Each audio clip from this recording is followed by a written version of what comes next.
Perfecto. Pues hola. Espérame.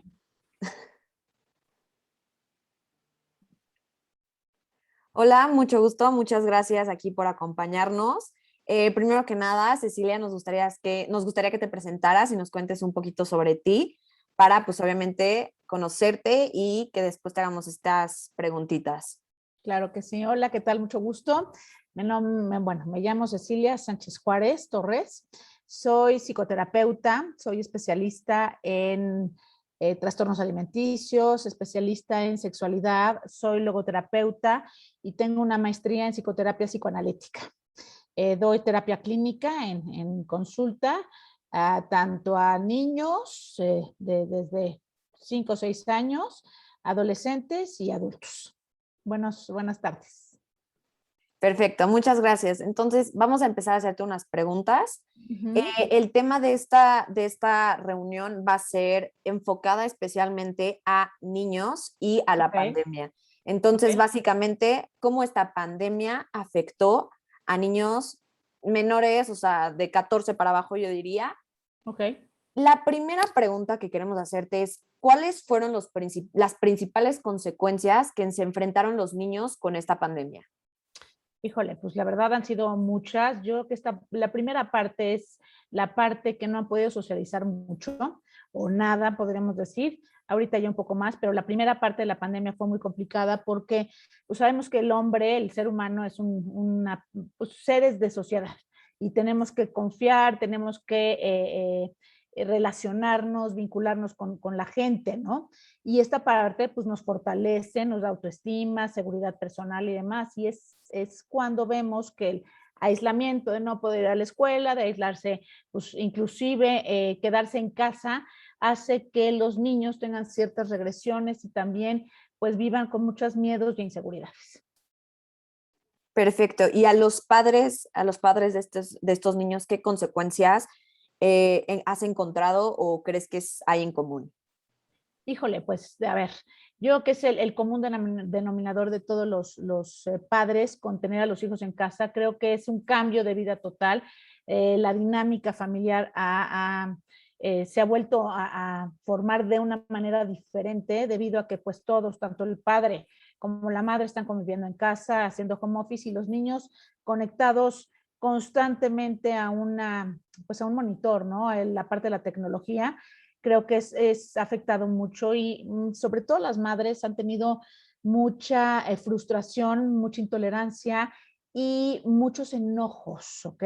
Mucha parte, inclusive podemos decir que hasta agresión con los hijos porque no se conectan, porque se salen de las clases, porque no saben qué hacer, porque de ser mamás pasan a ser también maestras, ¿no? Y la parte que le tocaba a las escuelas, ahora les toca a las mamás estar más presentes en ayuda y los padres han tenido que dejar a un lado sus actividades personales y yo creo que a nivel inconsciente están muy afectados. ¿Por qué? Porque también se les movió todo su mundo, ¿no? Lo que yo hacía, a donde yo iba, el ejercicio que hacía en las mañanas, de repente me podía ir a desayunar con mis amigas, pues bueno, viene este cambio total de adaptación y de una nueva forma de vida donde hay que estar apoyando y acompañando a los hijos. Entonces sí creo que haya cambiado mucho y se ha detonado con mucha agresividad y desafortunadamente en muchos de los casos con alcoholismo.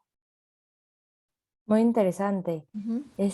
¿Cuáles son los factores que más han afectado a los niños en esta pandemia? ¿Cuáles crees tú que son? Los factores, pues bueno, o sea, primero que nada, pues obviamente esta parte de la enfermedad, ¿no? Sobre todo la incertidumbre. Es algo que nos ha tenido como muy angustiados, yo creo que a todos. Y los niños, acuérdense que, pues bueno, somos energía pura y los niños tienen que desahogarse, tienen que salir, jugar, el aire libre y algo de lo que los papás, ¿no? Tenemos siempre o hemos tenido en los últimos tiempos esta parte de limitar a los hijos es con la tecnología. ¿Y qué pasa ahorita? Todo es tecnología, me tengo que conectar, le doy al niño porque no puede salir, porque no puede ir a un parque o al club, o salir al cine, o invitar amiguitos. ¿Cuál es la nana del momento? Pues los celulares, el PlayStation y demás. Y creo que eso ha sido una afección muy fuerte. Los miedos, otro de los factores también importantes en esta parte de cambio pues, de seguridad en los niños sobre todo, yo creo que es el miedo, ¿no? A salir y el miedo que también podemos inculcar los padres sin tomar en cuenta es que al decirles que se cuiden, que se laven las manos, que usen gel, que no pueden, que traigan el tapabocas. O sea, ustedes imagínense, pues nosotros, ¿no? Que somos adultos, usar el tapabocas es incómodo y más que ahorita ya ustedes tienen más tiempo el tapabocas. Ahora díganle a un chavito de 4, 5, 6 años que no se puede quitar el tapabocas, donde ¿qué quieren? Hacer, respirar, platicar, comentar, gritar, y ahora con el tapabocas sí es una cuestión pues muy como atrapante, ¿no? El no salir de casa, el estar encerrado es otro factor importante para no estar bien, el no poder convivir. ¿Y qué pasa en la infancia? La parte social es muy importante, donde yo me voy a fortalecer internamente, donde mi autoestima se va a hacer fuerte, donde los primeros años de vida son los más importantes para la estructura de la personalidad. ¿Y qué pasa aquí? Como no estoy conviviendo o los niños no están conviviendo, pueden llegar a tener pues eh, problemas en esta parte de la estructura netamente de su personalidad. ¿Okay? Sí, no, está impresionante todo esto. Y desde que empezó la cuarentena, ¿cuál es un aspecto en común que tú hayas notado en tus pacientes? ¿Algún cambio, algo? Sobre todo en los chiquitos, yo creo que los miedos que se pueden, si ya son pues, un poco más fuertes, podríamos desencadenar un poquito en paranoias, ¿no? Y la parte de no saber, la inseguridad, sobre todo la inseguridad personal de ¿qué voy a hacer? Ya me contagié, ¿no? Y yo creo que todos hemos vivido yo se lo digo así a mis pacientes, con este COVID psicológico. Me duele tantito la garganta y ya pensé que me enfermé y entonces con quién estuve y me da miedo contagiar.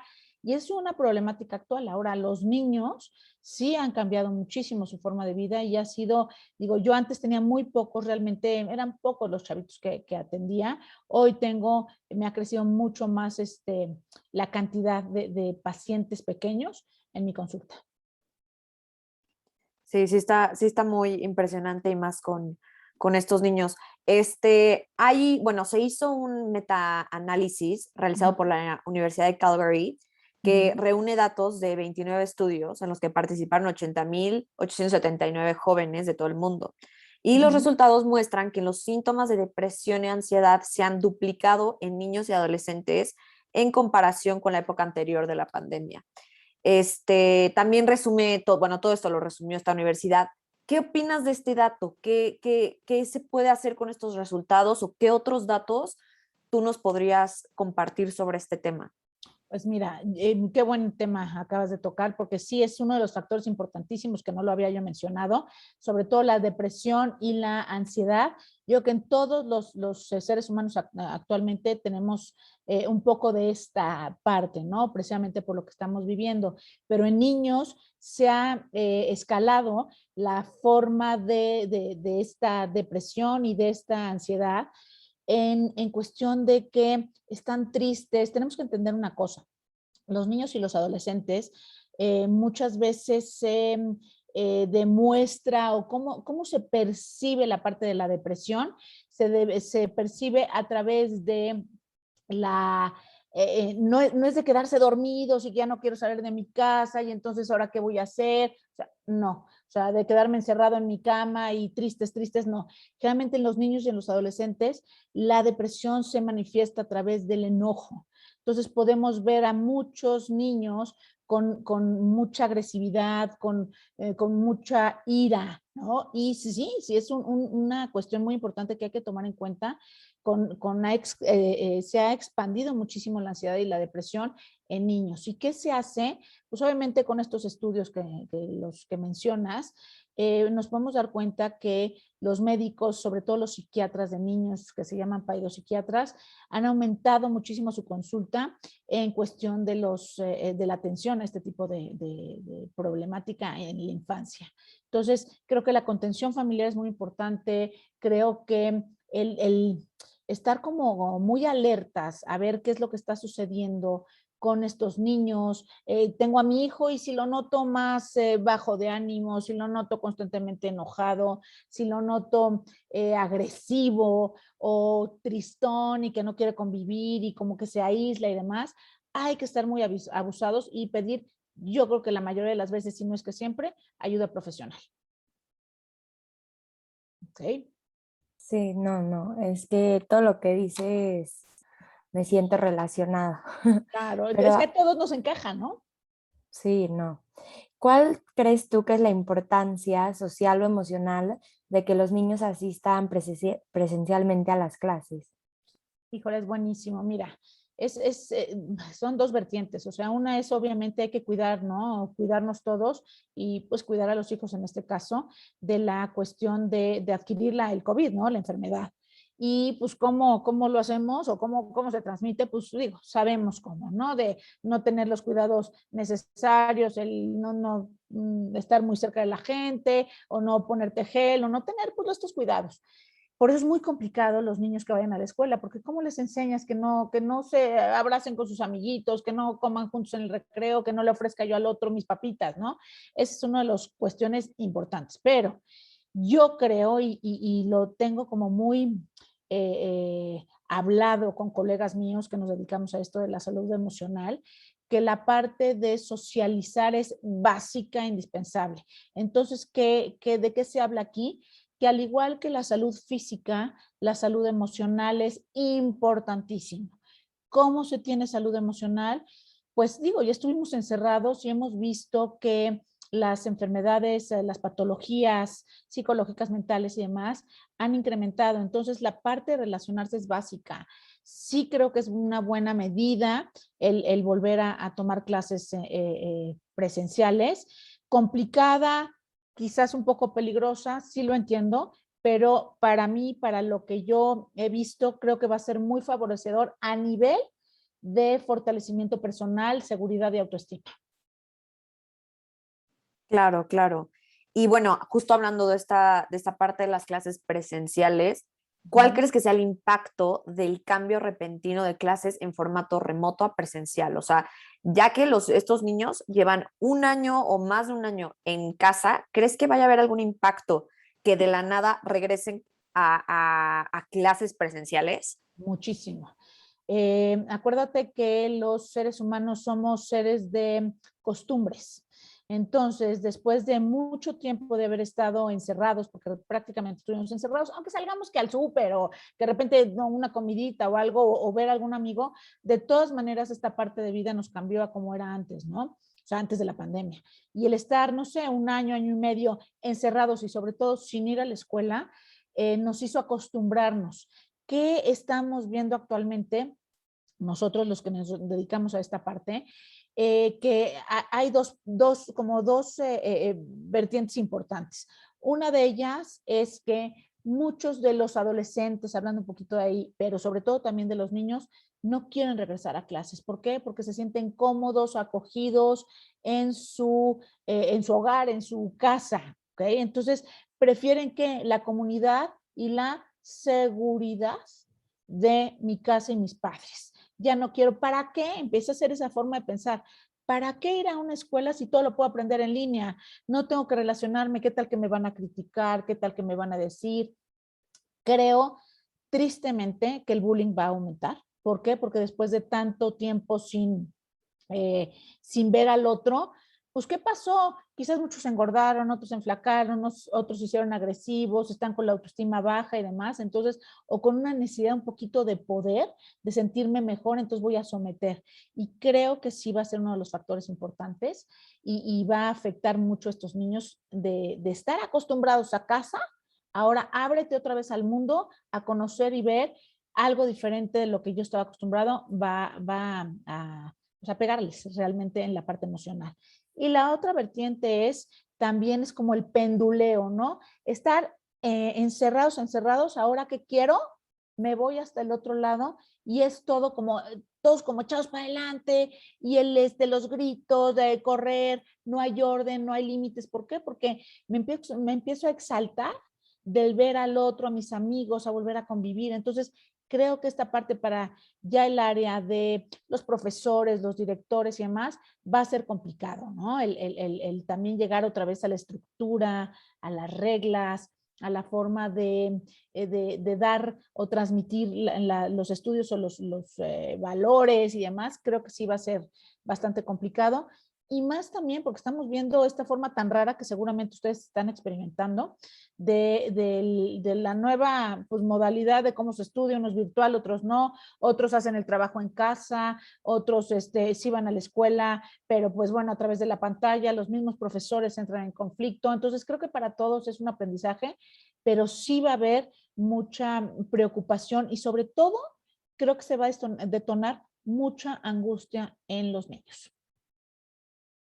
Claro, ¿no? Y creo que es algo que no necesariamente nosotras o las personas saben que esto podría pasar. Claro. Y sabes también que creo que vaya a pasar. Los niños, cuando son muy pequeños, acuérdense, ¿no? Con las primeras veces que fuimos a la escuela, ¿qué nos pasa? Nos separan de la madre. Entonces, ¿qué les viene? Y aquí va a pasar otra vez lo mismo. Después de estar año y medio en completa comunicación, conjunción, vínculo con la madre, sobre todo, o con la familia, pero en este caso con la madre, ¿qué pasa cuando van otra vez a la escuela? Empieza algo que se llama angustia de separación. Es como otra vez, ¿no? De ir al kinder por primera vez y ya no tengo a mi mamá aquí junto, no la veo, entonces me empieza una angustia y eso afecta terriblemente, desafortunadamente, a los chavos, ¿no? A los niños. Entonces, creo que lidiar con eso, las profesoras van a tener un gran paquete en todo esta parte de cómo tratar y hasta dónde, porque sí hay un gran problema también, y sí lo sé que está o va a pasar. Las mises, profesores y todos están con el tapabocas. Y si ven a uno de los niños que se lo quita, bueno, póntelo, no te lo quites y demás. Es esta falta también de costumbre. Entonces, creo que va a tener que haber como mucha tolerancia y pues no ser tan duros y tan rígidos, porque pues es aprendizaje para todos. Claro, claro. Y más ¿Eh? que son niños chiquitos Chiquitos, y sí no chiquitos. saben mucho. Y las mamás van a estar complicadas también con este miedo a ver qué tal les va a los hijos y que no se contagien y muy pendientes, ¿no? Claro, claro, claro. Y bueno, justo hablando de esto de los padres y así, ¿cómo crees que se debe tratar y hablar del tema del COVID-19 con estos infantes, estos niños? Creo que, o sea, algo importantísimo en la vida, y eso te da mucha seguridad y mucha salud mental y emocional, es no tener secretos. Los secretos se enferman. Entonces, ¿qué pasa? Hay que hablar a los niños con lo que es. O sea, se dan cuenta, obviamente, que algo está diferente, algo está raro y demás, pero hay que hablarles, no esconderles nada.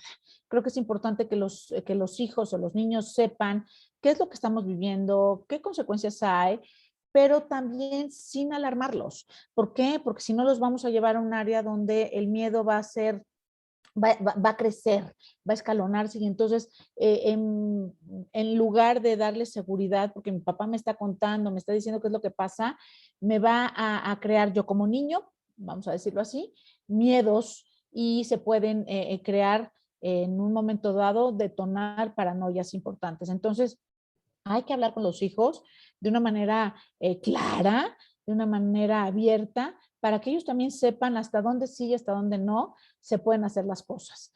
Pero también tener mucho cuidado con los hijos si son hipersensibles o si son miedosos y demás, hasta dónde decirle a mis hijos y hasta dónde profundizar con ellos. 100%. Importante. Ahora, tú que sabes mucho cómo tratar con niños, con padres, ¿qué consejo le darías a padres de familia que tienen en casa niños pequeños? Ok, ¿qué consejo? Pues te voy a decir algo que les digo mucho y esta parte es, y no nada más en el COVID, ¿no? Pero en general en la vida y ahorita pues con el COVID, creo que poner límites, muchos límites, no muchos, o los necesarios para un fortalecimiento de la estructura familiar, de la estructura personal de los hijos, pero siempre los límites ponerlos con mucho amor. ¿Ok? Tratar de cacharnos o de que se cachen, que no estén en el control con los hijos, sino en la supervisión, en el acompañamiento, en el amor, ¿no? Porque eso es básico para que un hijo crezca seguro y pues sí, seguro y contenido, es importantísimo darle amor. Que los hijos sepan que ahí están los padres, darles seguridad, no engañarlos, hablar las cosas como son y pues también tener mucho cuidado y tratar de que trabajen muchísimo la tolerancia y la frustración con los hijos. Eso yo creo que sería básico para una buena salud emocional. Buenísimos consejos. Ahora, regresando a la pandemia, si la pandemia continúa, ¿cuáles crees tú que puedan ser las consecuencias a futuro? Híjole, pues mira, ahorita ya estamos viendo ciertas consecuencias, ¿no? Porque sí han crecido muchísimo, como pues, lo hemos revisado ahorita en la plática que hemos tenido, pero yo sí pienso que la cuestión de la salud emocional va a complicarse mucho. A mí, pues te digo, a mí la consulta, afortunadamente para mí, me ha crecido mucho y tengo muchos pacientes, ¿no? Que vienen, pero hoy en día los pacientes que yo tenía antes, vamos a poner un porcentaje. Si yo de mis 100% de pacientes, digo, los tenía en consulta y demás, ¿qué será? A un 5% los mandaba a una valoración psiquiátrica y empezaban un tratamiento psiquiátrico. Por ahí no hay circunstancias, ¿no? Hoy sí me ha crecido esa parte. Yo de mis 100%, hoy por lo menos un 30% los mando a valoración psiquiátrica. O sea, imagínense la escala, ¿no? Y todo esto ha sido por detonantes del COVID. Entonces, si esto continúa, pues seguramente y desafortunadamente la parte de la ansiedad, la parte del estrés, la parte de los miedos y de la angustia sobre todo, va a crecer muchísimo. Entonces, creo que la cuestión de la salud, los que nos dedicamos a esta parte de la salud emocional, pues va a crecer mucho la consulta y es una complicación, porque sí da mucho miedo, ¿no? De que la gente no esté bien. Y cómo, pues acuérdense que de chicos es cuando se forma la estructura de la personalidad, ¿no? Cuando somos niños. Entonces, con estos grandes daños que desafortunadamente van a adquirir estos chavitos, pues el futuro va a ser complicado. Claro, claro, y es muy triste de saber que estos niños que les falta tanto por vivir, ya se les como haya frenado de repente toda esta como, Inercia, exacto. ajá, como pulso de vivir y se les frena completamente. Y desde niños de 3 años hasta de que 13 años está Claro, y bastante sabes también complicado. que yo creo que también va a haber una decadencia desafortunadamente a nivel cognitivo, porque no es lo mismo ir presencial y aprender de primera mano de los profesores que hacerlo desde la parte virtual, ¿no? O sea, la parte virtual, y digo, sabemos que empieza la clase a las 7 y son 5 para las 7 y me estoy levantando, nada más me echo agua, lavo los dientes y ahí estoy. Entonces, esta parte del orden, de la estructura, de la disciplina, es muy complicada a nivel virtual y creo que va a haber mucho déficit en el aprendizaje y la parte de, pues bueno, o sea, que el día de mañana no me voy a sentir tan seguro de todo el aprendizaje que yo tengo y también desde la parte cognitiva, ¿no? Del conocimiento del aprendizaje de las escuelas. Claro, claro, claro. Y por último, ahora sí ya para cerrar todo este tema de niños y pandemia, ¿por qué crees que es importante hablar de este tema ¿A los niños o en general? en general? Porque las cosas no se tienen que esconder. Como lo decía yo anteriormente, es importante que no haya secretos y fíjense, es como, les voy a poner una metáfora o algo, una analogía. Todos los seres humanos hagan de cuenta que somos como una olla de presión, ¿no? Entonces, como una olla express que seguramente la han visto en sus casas. Entonces, ahí se está cocinando todo lo que hay allá adentro y todo. ¿Qué tiene una olla express? Una válvula de escape. ¿Ok? Si yo soy una olla express, porque voy, no sé, estando enojada, tengo inseguridades, tengo miedos, tengo ilusiones, tengo emociones agradables, bueno, todo eso. Pero si yo no tengo una válvula de escape, ¿qué me va a pasar? Voy a explotar. ¿Ok? Lo mismo pasa, o sea, con las ollas express y con el ser humano. Si yo no tengo una válvula de escape, que es en este caso, podríamos decir, hablar las cosas, o sea, que salga de mi voz todo lo que tengo ahí atrapado, verídicamente va a explotar. ¿Y qué es explotar? ¿Cómo lo podremos ver desde una manera real? Empiezan los defectos de carácter, empiezan los gritos, las angustias, los malos humores, y de ahí se va desencadenando hasta desafortunadamente quizás tomar un muy mal camino de vida, drogas, alcohol y otras cosas, ¿no? O sea, bueno, un mundo de cosas que podrían pasar. Pero ¿qué pasa? El poder hablar de lo que está sucediendo, de los miedos que tenemos, de las angustias, de las preocupaciones, de la parte de ilusiones. Algo que pega mucho es, se han perdido la ilusión. O sea, yo antes quizás vivía con la ilusión de un viaje o con la ilusión de que llegara el fin de semana, ustedes jóvenes, de ir a un antro o las reuniones o un concierto. Pues hoy no hay ilusión. O sea, hoy no sabemos cuándo vamos a regresar a esta vida normal y natural que teníamos antes. Pues quizás va a tardar mucho tiempo o quizás no va a volver a ser igual, ¿no? O unos irán, pero otros no, entonces no vuelve a ser como antes. Y el hablar las cosas, esas frustraciones, pero realmente me muero de la tristeza, 2020 fue un año perdido, ya no sé qué voy a hacer en mi vida, cómo va a estar mi futuro, el aprendizaje que tengo. Si todo eso yo no lo pongo en palabras, voy a ser una olla express que va a explotar. Entonces, lo más importante es hablar las cosas. Creo que ese es uno de los tips y las recomendaciones, quitando tips, recomendaciones más importantes que hay que tomar en cuenta. Perfecto, pues muchísimas ¿Sí? gracias por estar aquí con nosotras No, aquí estoy. y gracias por todo tu aprendizaje que nos has transmitido el día de hoy. Y pues ahora sí, gracias. No, no, Sí, no, pues gracias. no, gracias a ustedes por entrevistarme y bueno, cuando necesiten o algo, aquí estoy y acuérdense que es súper importante cuando algo no se puede, cuando vemos que algo está mal, cuando algo hay que nos brinque un foco rojo o algo, lo más importante es pedir ayuda. Perfecto, pues ¿Ok? acabamos de la Muchísimas mejor gracias. manera. Ok, Gracias. gracias, bye bye, muchas